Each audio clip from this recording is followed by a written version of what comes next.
My 16-year-old, he wants to meet 3-4 times a week. We talk about money and investing and saving for the future and what your life can be like if you don't do it. They know what it can be like if you do and you have money, because now you have control. You control your money, you control your life.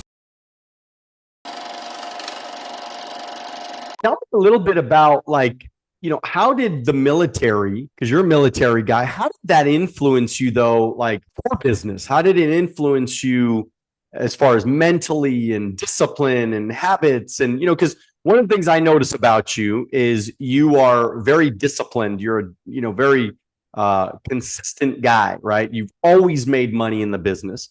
I don't think you struggled a whole lot. I mean, maybe we could talk a little bit about that later, but I've always seen you as somebody that always made money. You always did pretty well in the business and was able to feed your family and do well. So tell me how the military, and what was your experience like in the military? Discipline is very important. Growing up, I thought I had discipline. Then when you go out to boot camp, you find out you don't have discipline.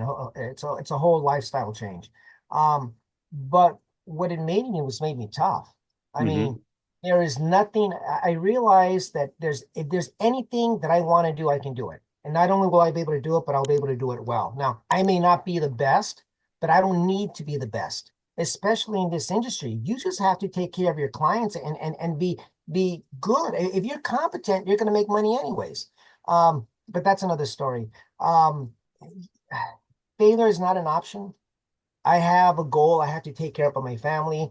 And so you just work. I look at people like you, see what you've done, and it's literally one of these things in the back of your mind. If it can be done once, it can be done again. If you can do it, I can do it, and we just move forward with it.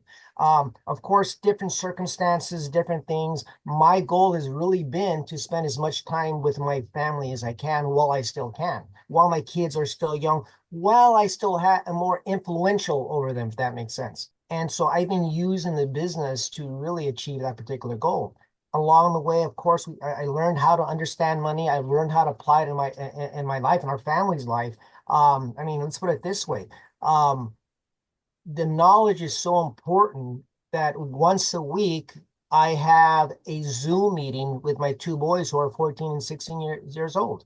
They are literally making fun of me because they recite what I say as I'm saying it because they think it's funny because they're 14 and 16.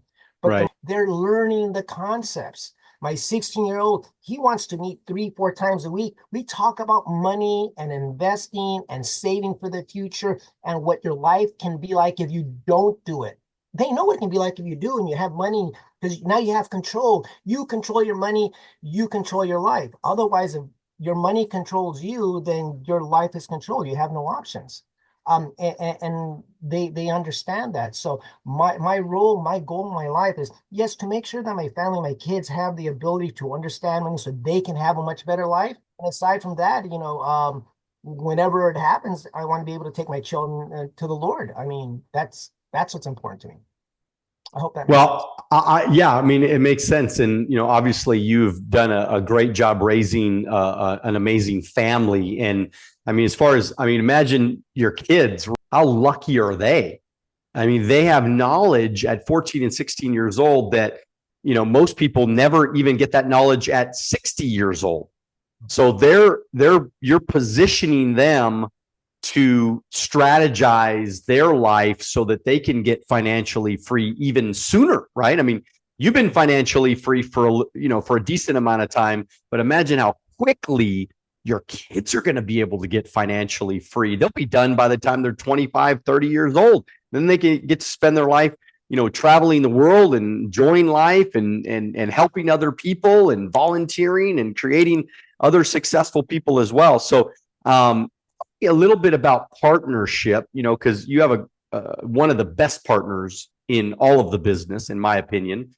Christine is, she's an appointment setter. She is she follows up. She's on it. She's a great mother. She's a great, so like how is partnership worked in your household, and what are some of the roles? Like if you guys were to define your roles and her roles, how did that work out?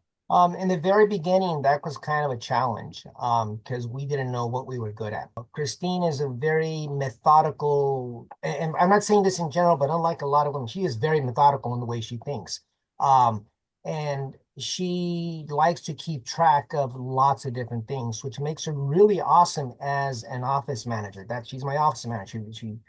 She sets the appointments, she follows up. I in the very beginning, I took the opportunity to get all the licenses that I can get as fast as I could get them. Only because I figured that if I'm going to be doing this business, I may as well be prepared to actually do the business. One of your meetings at one point, I remember you saying this is in the very beginning, don't leave money on the table. Get all your licenses because you never know where you're going to be able to help someone. And it's just like, not the necessarily the best analogy, but it's like, not being able to, I'm going to use again, I was going to use the condom issue, but you have to be prepared with a firearm to protect your family because if something happens and you don't have it, well, you can't protect them because you don't have it. Well, same thing with these licenses. We're here to protect people financially, but you can't protect them financially if you're not prepared. Okay, preparedness is everything, and you have to have your license and you have to know what you're talking about because not everyone in this example, when I'm in financial services, not everyone needs life insurance, or maybe they can't get life insurance. But either way, once their life insurance is done and it's taken care of, they shouldn't be touching that. They're still going to be working for the rest of their lives to earn money, so they got to make their money work for them so that later on they don't have to work for their money. By the time people get to 65, 67, whatever they think their ideal retirement age is, and by the way, they think their ideal retirement age is whatever people tell them, okay? Um, they should be in a position where they just don't have to work. And if they decide they want to work, it's because they want to do it, not because they have to do it. I think being 60 years, 65, 70, and having to work because you don't have enough money to live comfortably, that's one of the saddest experiences that anyone could probably go through. It takes the joy out of life at that point where you've worked all your life and you should have accomplished something had you had the knowledge, which you probably could have, to be able to retire comfortably, to live comfortably with it, to have a lot less stress in your life. If you like this video and you want to watch another one, click right here.